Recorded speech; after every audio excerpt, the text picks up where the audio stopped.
right, and welcome to another episode of That Pop Culture Pod. This one's going to be kind of just like a little filler cast, a little short cast with me and Ryan. Me and Hunter have had a week. I'm sure Ryan has too, but me and Hunter have had a week.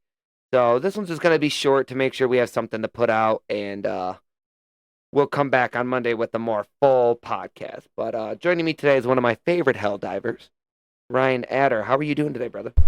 Man, I'm doing pretty good. I'm going to be honest. I feel bad. Maybe I need to sour up my week a bit more. But this week it has been pretty good, other than, our Labor Day starting off with a gas leak. But that's all resolved. Who cares? Everything's been good this week. Life's been good. Nothing's blown up. Who can complain?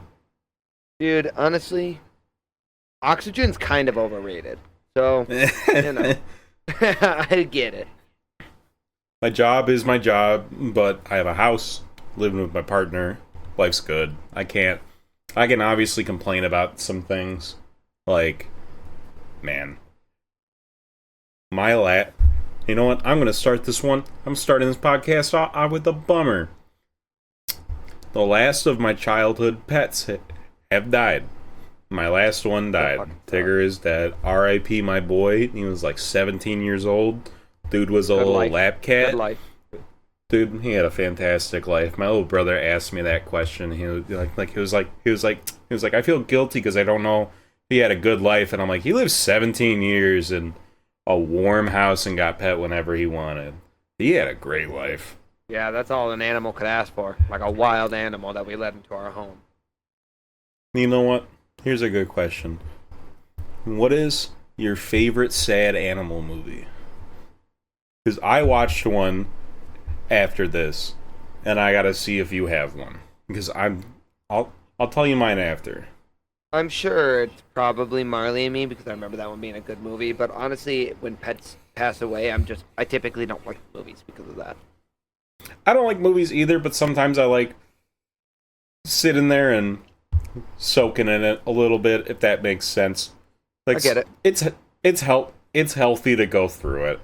So True. I watched All Dogs Go to Heaven, and for some reason that's that a good movie one. made me feel better. Yeah, that movie it's so good, dude. It's one of my favorites. I used to have that on VHS. I'm sure some of the kids that listen won't know what the fuck VHS is, but God. I remember I had one of those big white clamshell things that it came in, and I used to watch that movie all the time. God. Well, on a happier note, yeah, life has been good. We're both in the house now. We got a little media area upstairs, at least for me. So we got a nice big beanbag, and I had to buy it. Oh, I had to buy a new desktop. We've been complaining about how, I couldn't run Avowed after a certain point. Well, guess what? I just reinstalled that little bitch. I'm going to be playing Avowed after this. And I think that I can just continue from where my save was, because Xbox Game Pass has cloud save. So I'm really hoping that I'm just able to pick up from where I was, because I really don't want to redo most of it. No, you should be able to do that. Yeah, I'm pretty hyped up to do that. I'm going to go back and try to beat Expedition 33, because I played like 10, 12 hours of that game in like a day or two and burnt out really hard at it. But it's been a minute and I'm ready to go back in. That's fair. That's one of the games that I really want to get into, but I've been playing so much Forza, and then after me and Jess got back from our honeymoon, which was absolutely wonderful, I got Helldivers because I told you guys I would, you and Hunter specifically, and my brother-in-law. So I've been playing that as well, and I fucking love it. It's everything I wanted it to be without knowing anything about it at all. Yeah, so I was super excited. I was loving it, and we've been going for it. But the other thing is that one of our mutual friends, Ethan, got me Wukong for my birthday. So I started Wukong. And then Jess was like, oh, well, if you got Wukong, then I kind of want to get you Mafia Old Country because I know you wanted that. So now I have games lined up that I have to play before I can even play the backlog that I already had. But Wukong and Mafia are going to be like my ones that, like, I've been wanting to play those for a long time, so I'm going to play those. Wukong is already incredible. Did you play the original Mafia games? Jimmy, yes, I shout played out 1 Jimmy. and 2. Jimmy talks about those games with a fondness of like an old person in a rocking chair at Cracker Barrel reminiscing on the good old days. It's like him talking about the old Mafia games. He loves those games.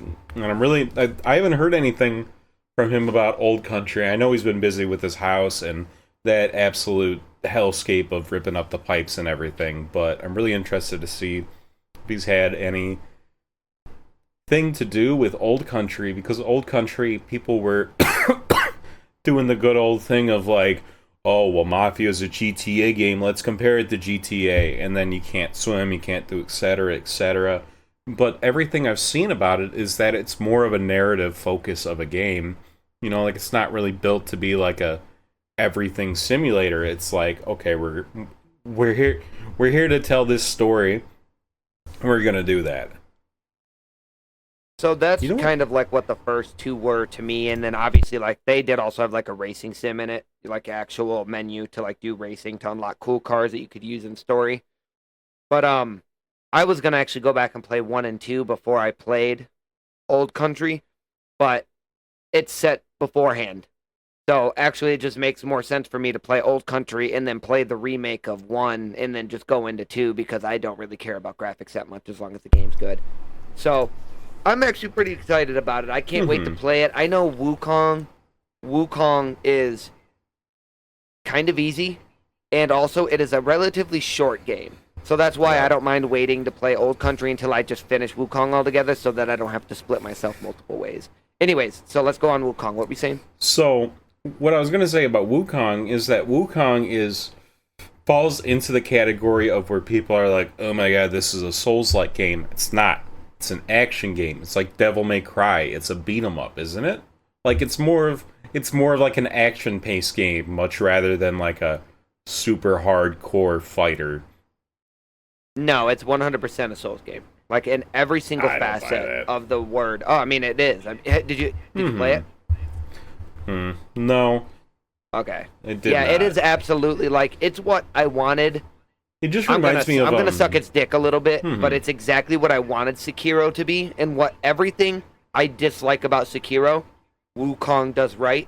Everything I liked about Sekiro, Wukong does better. It is literally You're smoking dick. Incredible.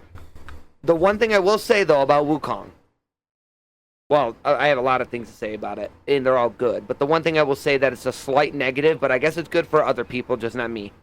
I do think it is a little easy. Like, I do think it is genuinely a little easy. Like, I literally killed a boss while me and Ryan were waiting to get on. And the boss killed me a few times. And I'm like, oh, okay, I get the gist of what this boss is doing. I was like, I'm going to switch up my strategy a little bit. Maybe I'm overthinking it. Literally, I just kept dodging. And since it's like a more progressed game, like obviously it's more modern, the characters move better than they do in Dark Souls games.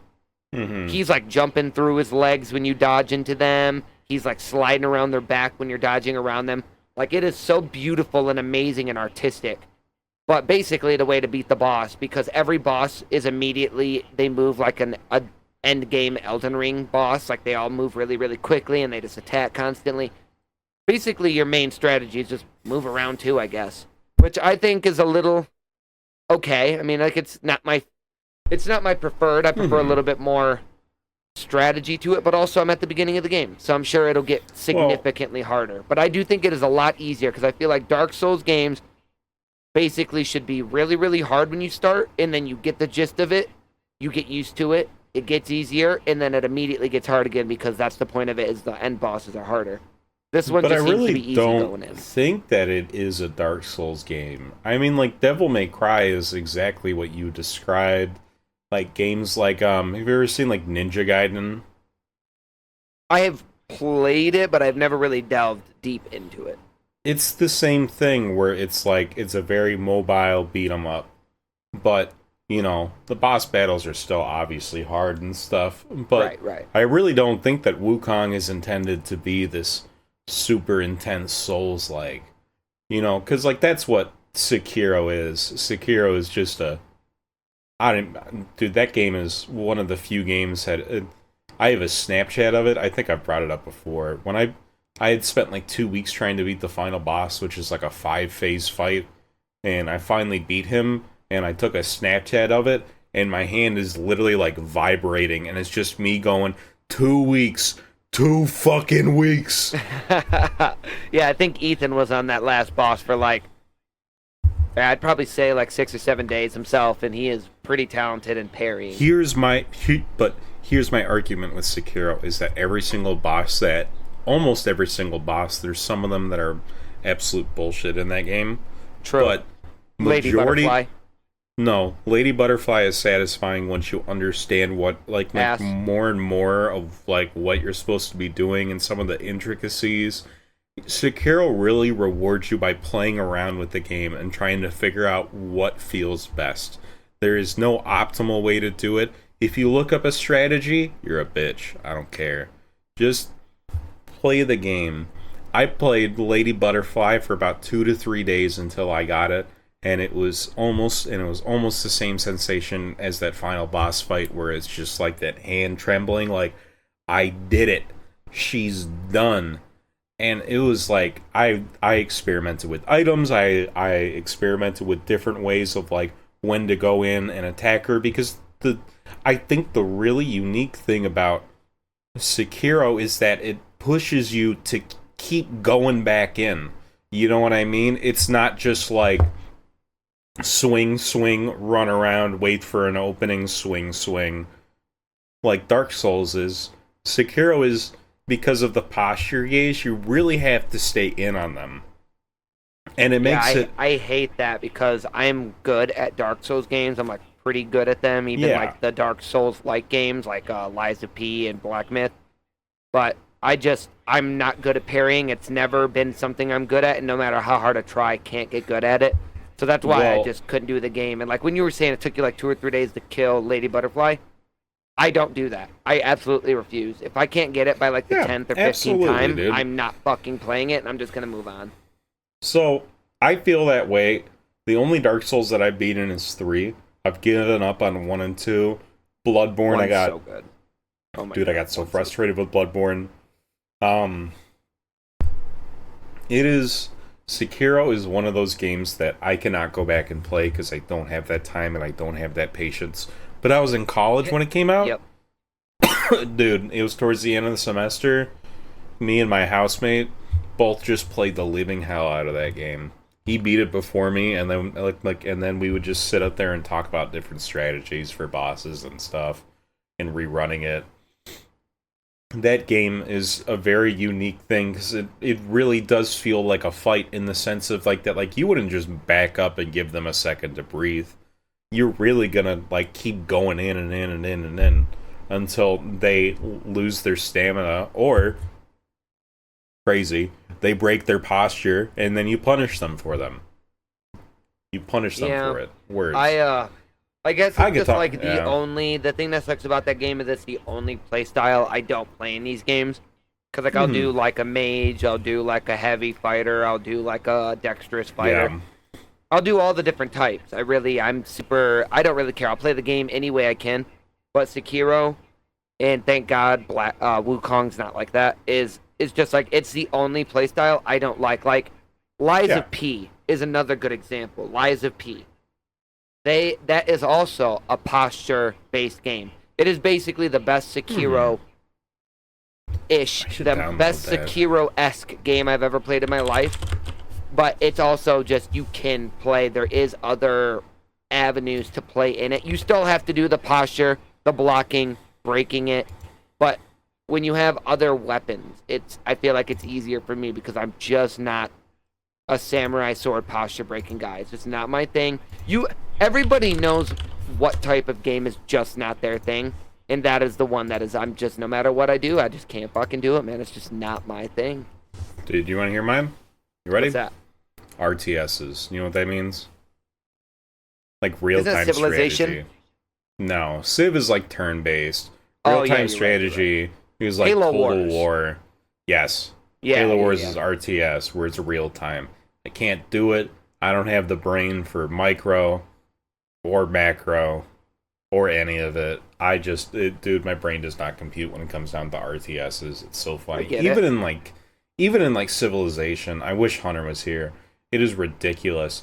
Hunter and Corwin are cracked out at that game. There's also this mobile game that they play called Polytopia. They're both just ridiculous at it. They're both way too good at it. It's stupid. Hunter, you hear that? Fuck you. I know exactly what you mean with RTS, but I feel like my major problem with it, especially when you're playing in a video game format, is the lack of the ability of being able to see the entire field. Like, Halo Wars was, like, really my huge introduction into that. And I felt like I was really good when I have a bunch of objectives that I can all see in sight of turning, this way or that way. But, like, when I have to, like, go all the way across the map to deal with an objective that I haven't touched in, like, 5 minutes because it's getting attacked, that is what fucks me. Like, being able to not... because if you think about it in, like, the sight of, like, what it's trying to mimic of, like, actual warfare, like, from a general's point of view, a general has constant contact and knowledge of what's going on the battlefield all the way around since the invention of radio. So it's like the fact that I don't have that in a video game still to this moment, like I can't see the whole board at any time, that's what kills it for me. Yeah. I like them, I really do, but it is more challenging for me than I'm sure it is for most. Because like Halo Wars, I have to play on easy when I know a lot of people can play on heroic because they're, like Hunter. I'm sure Hunter could do a legendary run. Dude, I could not. It's just like not my thing. I just can't. So, I actually want to talk about difficulty, but I want to get more of your perspective about Wukong, because, like, I had my eyes on it for a while, but it just doesn't really fall into, like, the category of game that I've been playing, which, honestly, I'm probably going to take a break from Metal Gear after I beat 3, which should be, like, 2 more hours. So, I don't know. I don't know. I want like an action game or something. I really don't know what I want, but I don't want another movie-based game for a little bit. I'm going to take a break. It's definitely a little bit more story-intensive than I thought it would be, but also you're not just sitting there through cutscenes for 25 hours. Well, it's based off of a novel, I'm pretty sure. Yeah, it's based off of what Dragon Ball Z is based off of. Like, the Goku character is this guy. Yeah. Yeah, is it? I don't know. I would watch some videos. What's that? Well, Wukong is... I think Sun Wukong is historically a character in Chinese mythology, because this is a Chinese game, isn't it? Yes, or am I thinking of a different one? Nope, You're right, it is. But I'm saying Goku is based on this character from that book. Oh. Yep. Yeah, I think it's one of the oldest Journey to the West, you're right. Stories in Chinese mythology. Yup. Yeah, it's really good, dude. I would say if you want to do like a fighting game or an action game, I would definitely watch a few videos on this and give it a shot because it's just next level, dude. I mean, I genuinely love everything about it. And then if you're not looking for something that's going to make you want to rip your hair out, I definitely think this is one of those games because it's genuinely not up to the difficulty of the other games so far. Have you ever played Devil May Cry 5? No. I've seen people play them, but I've never played them myself. If you like this game, you'll probably like that game. Actually, one of my coworkers was showing me videos of 4 and 5, and I absolutely want to play them. I have them on my list. They're just story, shit. Gameplay, slick as hell. That's it. They're so much fun to replay and figure out the combos and master them and keep trying and trying. That's what I think about Wukong when I see like the fights, at least on like TikTok or YouTube, is that they look enjoyable to do and to master.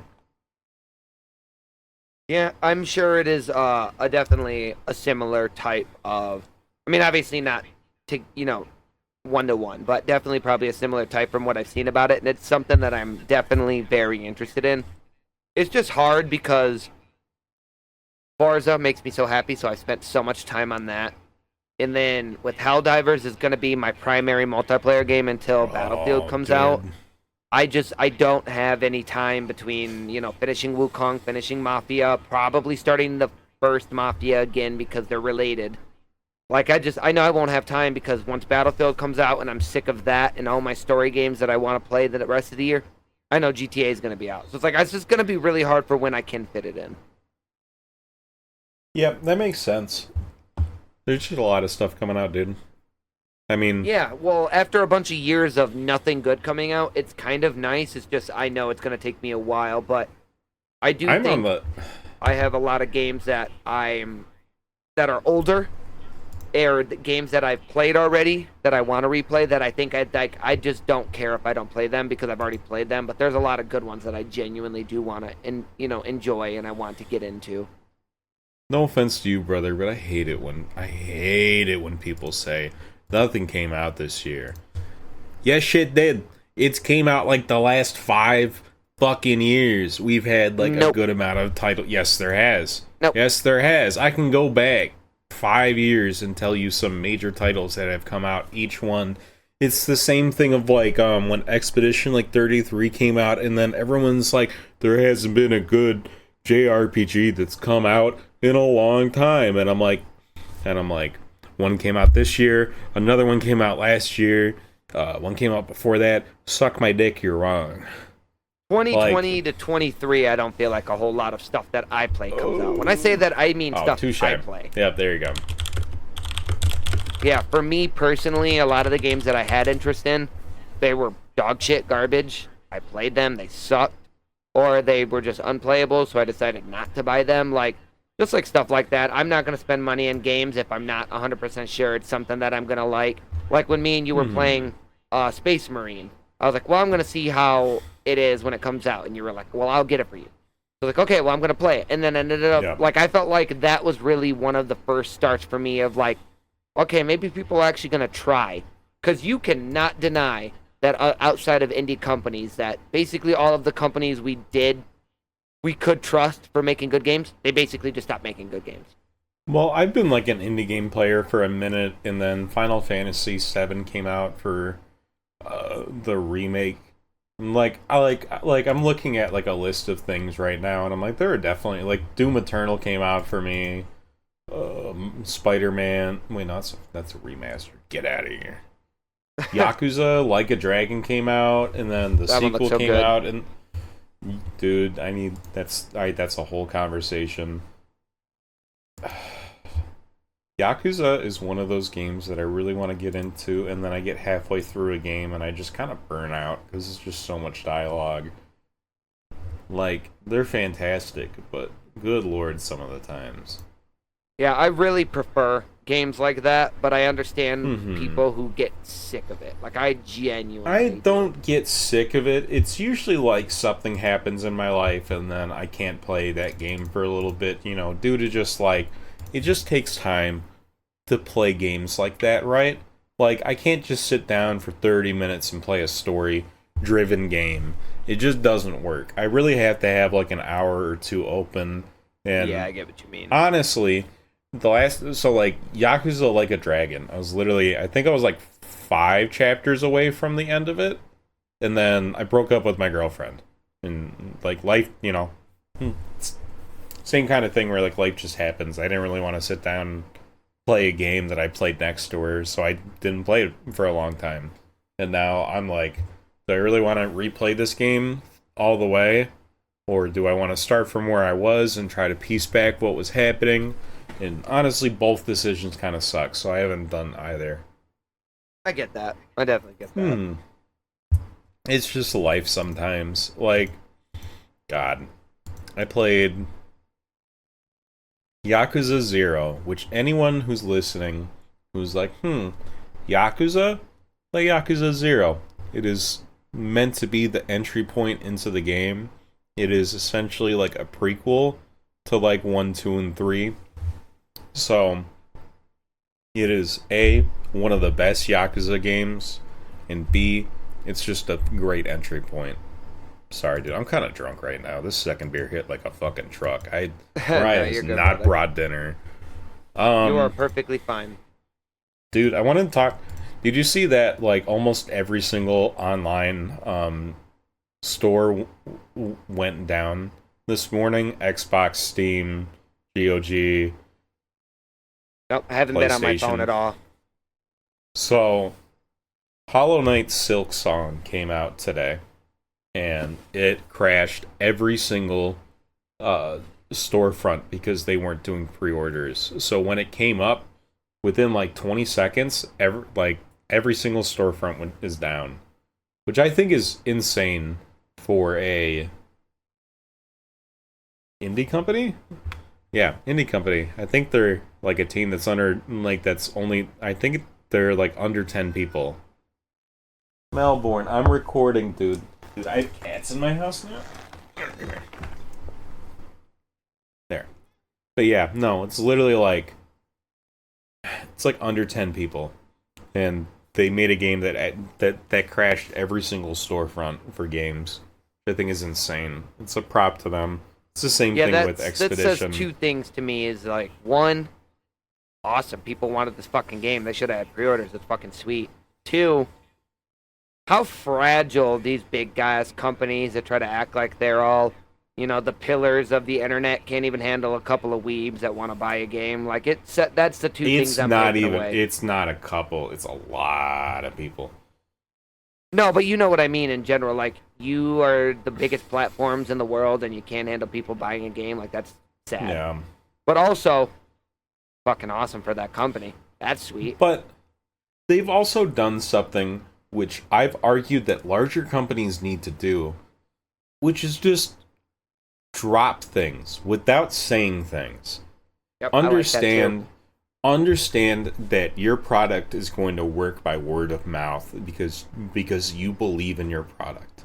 Silksong, 2 weeks ago, they said, "Hey, it's coming out 2 weeks from now. Good luck."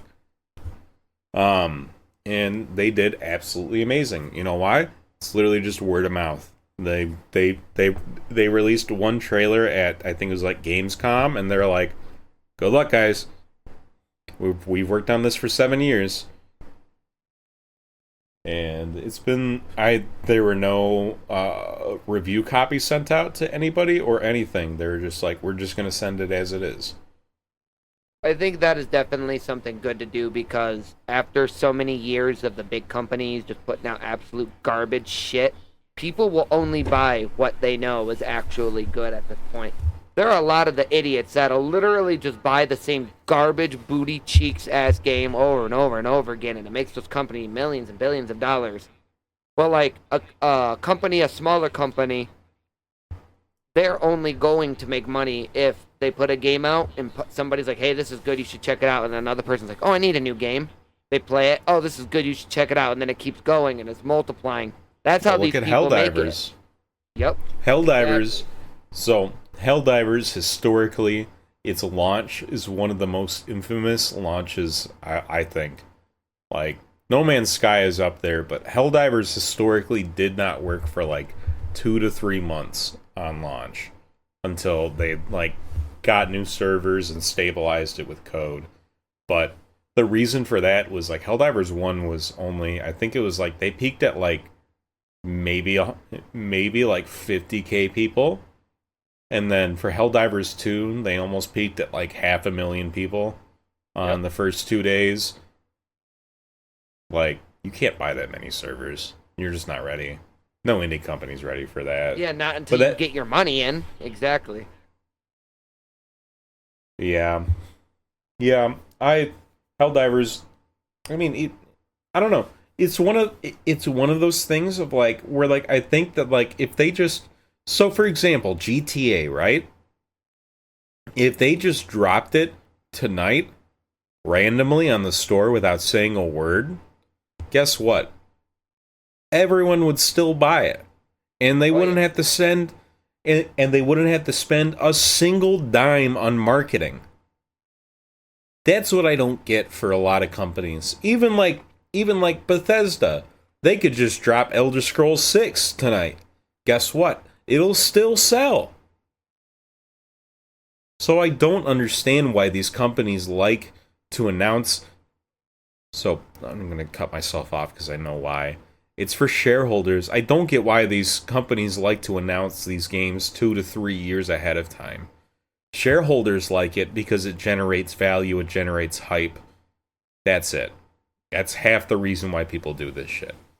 And I think a lot of it is old world because the gaming industry is so stuck in the past for how futuristic it is. Like, they do stuff that they had to do 25 years ago when people were barely buying PlayStation 1s and 64s. But that shit doesn't matter anymore. Everybody has a gaming console. Everybody has a gaming console. You want to make money, make sure it comes out on the Switch. You want somebody to buy it, make sure it plays. Like, it's just like you don't have to do that stuff anymore. Just literally be like, hey, we're going to be dropping this in a few days. Or, hey, this is the date, and then don't say anything else about it, and then when it comes out, people will talk about it. There's such an influx of bad games right now that any game that's good is going to be, like Expedition is a good example. Yeah. You know, like, didn't hear anything about it till the day it dropped, and then everybody's like, this is a really good game. And then it's like a game that I still see posted about on social media. It's like, it's just... I don't want to be that guy. A good game. I don't want to be that... Well, actually, no. Of course I'm that guy, because I'm the JRPG guy. But I knew about that game, like, a few years. Like, when they announced it, I was like, yeah, okay, buddy. This game's gonna be shit when it comes out. And then, I thought that until, like, it came out, and then I was like, you know what? Let's give it a shot. And in the first 20 minutes, my ass was crying. And, holy shit, dude. Fantastic game. Anyone, go play it. I don't give a shit if you like JRPGs or not. Go play Expedition 33. Jimmy, that's you. Go play that and Disco Elysium and finish our Dynasty. Jesus. Yeah. But alright, that's if we're gonna yell at Jimmy, I think that's a good stopping point. No. Do you have anything else to close out with before we hop off? No, not really. Alright, Jimmy, do everything he fucking said. Yeah, Jimmy. Thank you for joining me today, Ryan. And also, sorry again for the short podcast. We'll be back on Monday with like a better one. Well, a longer one. Feel free to follow us on everything, and I will try to get this up as quick as possible. Thank you for joining me, Ryan, honestly. No problem. I promise not to ramble as much next time. I got no idea. Talk to you later. Bye. Bye.